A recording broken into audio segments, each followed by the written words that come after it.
Welcome to BRK pan India movies. God of masses నటసింహ నందమూరి బాలకృష్ణ బాబీ దర్శకత్వం నటించిన మూవీ డాకు మహారాజ్ చిత్రం బాక్స్ ఆఫీస్ వద్ద దుమ్ము రేపుతుంది.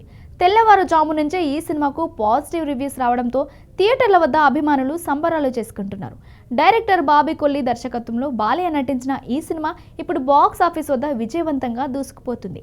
ఇక ఈ డాకు మహారాజ్ భారీ బడ్జెట్ పై హై యాక్షన్ ఎంటర్టైన్మెంట్ గా వచ్చిన ఈ సినిమాలో శ్రద్ధా శ్రీనాథ్, ప్రజ్ఞా జైస్వాల్ హీరోయిన్ గా నటించగా బాలీవుడ్ బ్యూటీ ఊర్వశి రౌతేలా కీలక పాత్రలో మెప్పించింది. ఈ సినిమా తొలి ఆట నుండే సూపర్ హిట్ తో దూసుకువెళ్తూ 100 కోట్లు క్లబ్ లో చేరింది. సంక్రాంతి కానుకగా ప్రేక్షకుల ముందుకొచ్చిన ఈ చిత్రం హిట్ టాక్ ను సొంతం చేసుకుంది. కేవలం 5 రోజుల్లోనే 114 కోట్లకు పైగా గ్రాస్ రాబట్టి బాలకృష్ణ కెరీర్ లోనే అతి పెద్ద విజయం దిశగా దూసుకుపోతుంది. అఖండ, వీరసింహారెడ్డి, భగవద్ కేసరి వంటి వరుస ఘన విజయాల తర్వాత God of masses Nandamuri Balakrishna మరో వైవిధ్య భరితమైన చిత్రం డాకు మహారాజ్ లో అలరించబోతున్నారు. బ్లాక్ బస్టర్ దర్శకుడు బాబీ కొల్లి ఈ చిత్రానికి దర్శకత్వం వహించారు. మొదట్లో ఈ సినిమా ప్రీ రిలీజ్ ఈవెంట్ ని రాయలసీమలోని అనంతపూర్లో చాలా గ్రాండ్ గా చేయాలనుకున్నారు. కానీ కొన్ని కారణాల చేత ఈవెంట్ ని క్యాన్సిల్ అయింది. అయితే ఇప్పుడు తాజాగా డాకు మహారాజ్ సక్సెస్ ఈవెంట్ లో నందమూరి బాలకృష్ణ మాట్లాడారు.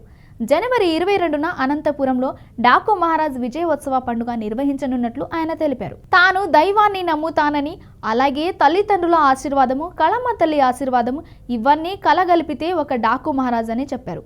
వరుసగా ఇది తనకు 4వ విజయం అన్నారు. కోవిడ్ సమయంలో సాహసించి అఖండ సినిమాను విడుదల చేసినట్లు గుర్తు చేశారు. ఆ సినిమా అఖండ విజయం సాధించడమే కాకుండా ప్రేక్షకుల థియేటర్లకు వస్తారనే ధైర్యాన్ని ఇతర సినిమాలకు కలిగించిందన్నారు. వీరసింహారెడ్డి, భగవద్ కేసరి ప్రతి సినిమాని ఒక ఛాలెంజ్ గా తీసుకుని చేస్తాను. తనకు ఇది వరుసగా 4వ విజయమని, కోవిడ్ సమయంలో అఖండ సినిమా విడుదల చేసి మంచి విజయాన్ని అందుకున్నట్టు తెలిపారు. ఆ సమయంలో ప్రేక్షకులు థియేటర్స్ కు వస్తారనే ధైర్యాన్ని ఇతర సినిమాలకు కలిగించింది తమ సినిమానే అంటూ తెలియజేశారు బాలయ్య.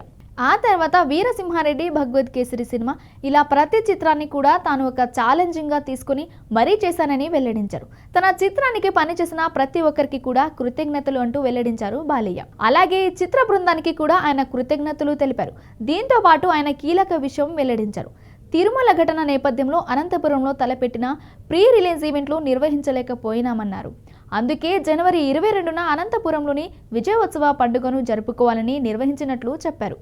మంచి సినిమాకి మంచి రివ్యూలు ఇచ్చి ప్రజలకు తీసుకెళ్లిన పాత్రికేయ మిత్రులకు కృతజ్ఞతలు తెలిపారు.